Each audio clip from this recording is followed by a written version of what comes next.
Hello, hello, good people. Hello. Welcome back to another episode of Make America Think Again with Vaughn. Welcome, everyone. Welcome. If you're a first-time person visiting the page, watching a video of mine for the first time, I am so happy that you're here. If you are a repeat offender, I'm so glad that you showed up as well. Please like, share, and subscribe to the channel. Please share the information, bring more people to the page so we can all get educated, so we can have conversations um, on different topics that are going to impact all of us. Whether it is just nationally or globally, they will impact all of us. So it's just news you need to know, basically, information you need to know. But I really want us to critically think about this information. Okay, so down below, you see the correct spelling of my name. You have my IG information there. Throughout the week, I post a lot of political information on my IG page. Please check it out throughout the week if you just want to get a little hit or a little bite of the news, but you don't want to sit down and watch a whole new newscast.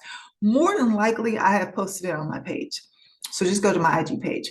And then this week, I'm still supporting defiance.org. This is an organization that is supporting independent journalists, and it is so critical in this time that we are living in that we support independent journalists. Honestly, it's the only way that we're going to continue to get the truth through this moment. There's a whole other video I did on this about, all the people, a lot of the people that would be considered, that wealthy 1%, they are buying up all the mainstream media companies. So what you're going to receive from them is what they want you to receive versus the truth. So please support independent media. Pick someone, find someone that you trust and follow them and watch whatever, information they're putting out on a day-to-day basis. Just so you know, I've Had It podcast. Those ladies do phenomenal work. I like Joy Reid. I follow Joy Reid. I watch Don Lemon. I'm trying to think of someone else. Those are my three main go-tos as far as podcasts are concerned. There are a lot of folks that are on Instagram that are sharing great information as well. All right, so today I want to talk to you about the SAVE Act. The SAVE Act, which has already passed through the House, and it will be waiting on the Senate when they return. They are on a break right now. So here's what you need to know about the SAVE Act. In a nutshell, it's going to make it more difficult for people to register to vote, number one, but there will also still be some hurdles for those who are already registered as well. So let's look at those that are wanting to register or needing to register.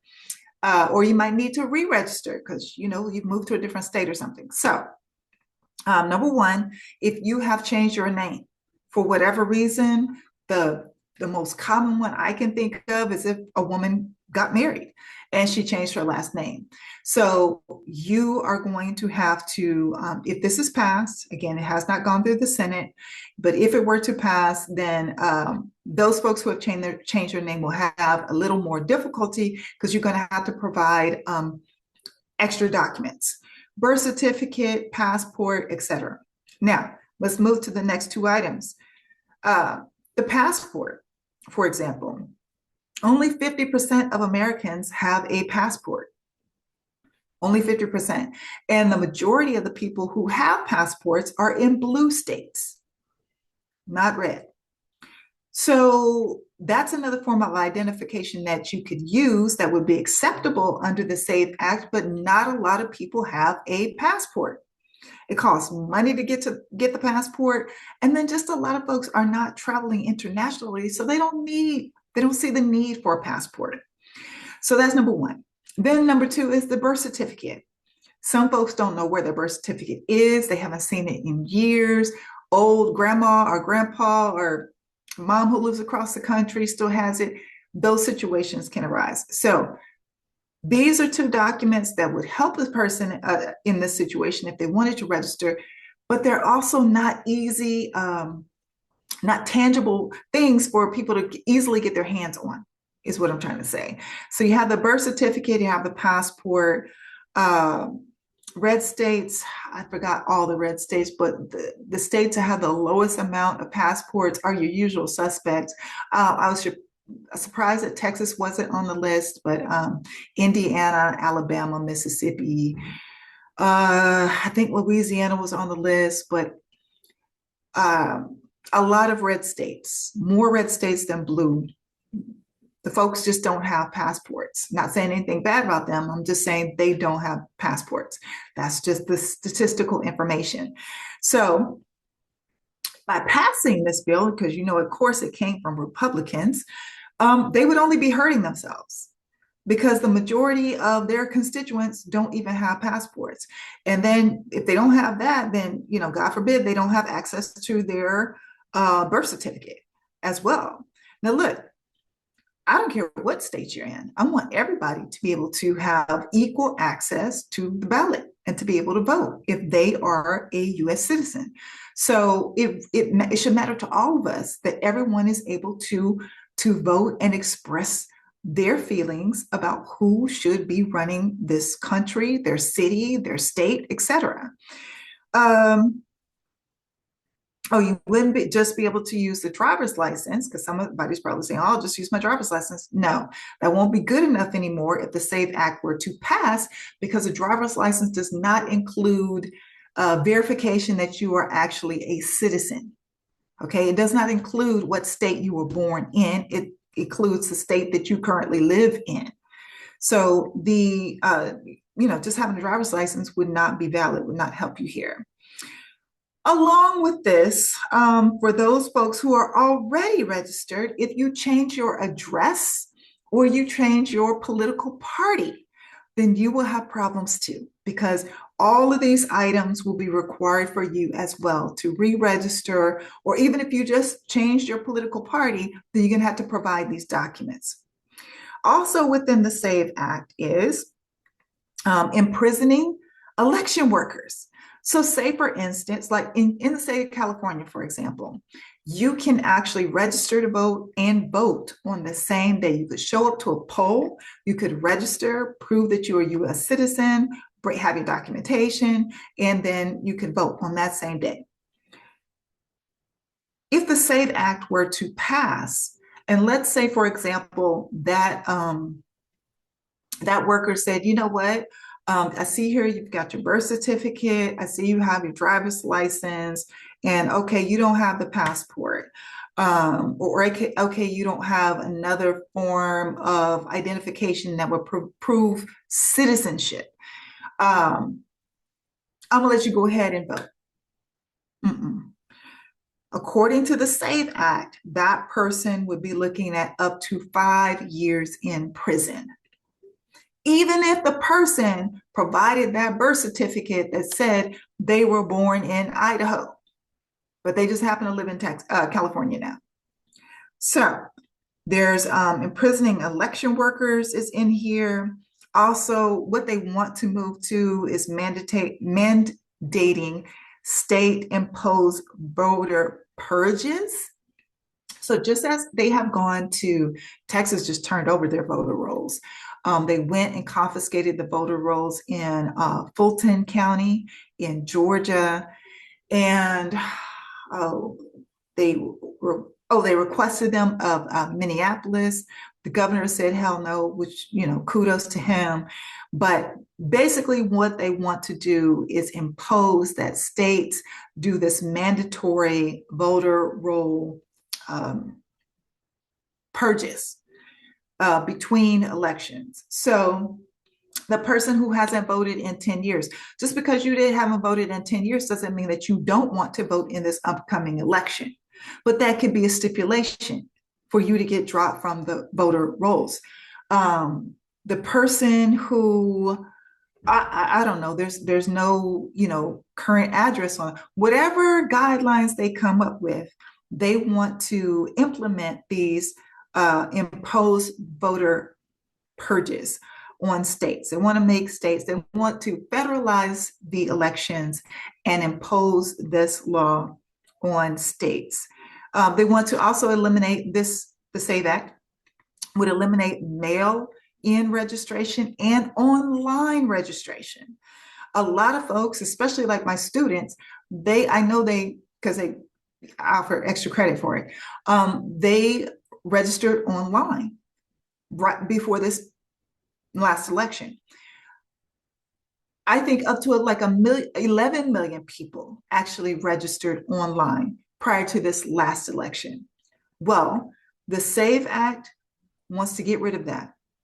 You cannot vote, I'm sorry, you cannot register by mail, and you cannot register to vote online. They want you to force you to come in person to register. And I'm quite sure because they want to impose some more hoops for you to jump through once you get there. I don't know, everything they seem to do once, is looking like, we're going back to slavery time. So maybe that is the goal. They want you to come in and count some marbles in a jar, or how many bubbles are in the air, or how many bars of soap, or some crazy shit like that. But yeah, they want to eliminate registration by mail and registration online. And why are we moving forward with all this other technology in regards to surveillance of Americans, but we want to roll back on the use of technology when it comes to voting? This is the question you need to be asking. You need to be asking that question. This will only silence millions and millions of Americans and create new barriers to voter registration. And of course, if you create new barriers to voter registration, then you created new barriers to voters actually showing up. Millions of people will say, fuck it, I'll just sit it out. There's no changes that will happen to my life personally, although everything you do is involved in politics, from the cereal that you buy at the grocery store, gas you put in your car, to whether or not the roads have potholes in them. Everything we do is connected to politics, but it is going to motivate more people to check out. That is my biggest fear. So the SAVE Act is what you want to call your senators and say, hell no, I don't want any parts of this. I want you to vote against this, vote this down.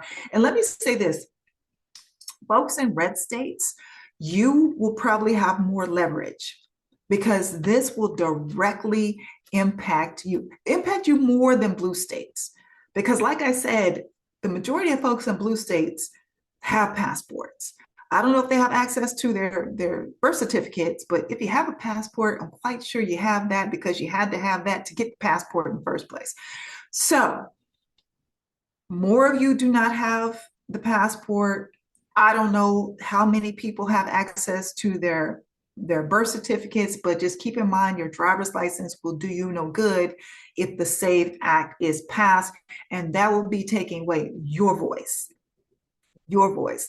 I don't necessarily like how y'all vote a lot of the time.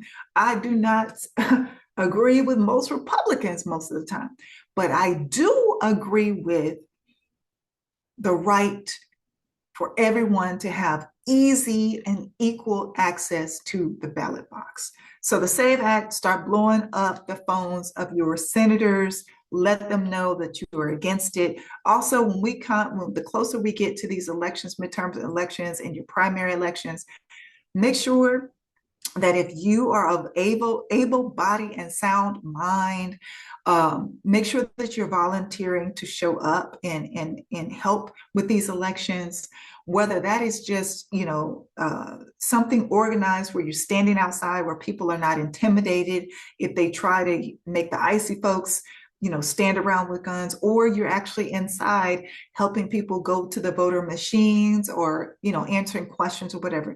Let's make sure that we are showing up to participate and make sure that everyone has equal access to the ballot box. And then the last thing I want to say, all you people who have the complexion for protection, we need you on the front lines, especially in these Black and brown neighborhoods, because if they do use the icy folks, that's where they're going to be. They're going to be posted up outside of the polls in Black and brown neighborhoods. And we need you to be on the front lines to use that white privilege you have just because of your complexion and let them know that we will not be deterred, and that everyone should have equal access to the ballot box. I would do the same thing for you. I'm gonna use my whatever privilege I might have to whether I'm working inside or I'm outside. If the icy folks are gonna be there, I'm gonna be there too. I'm gonna be there too. Because everybody that's standing in that line, that is their constitutional right to vote, and we're gonna make sure that they can. All right, call your senators. This SAVE Act, it cannot pass. We got to make sure that happens.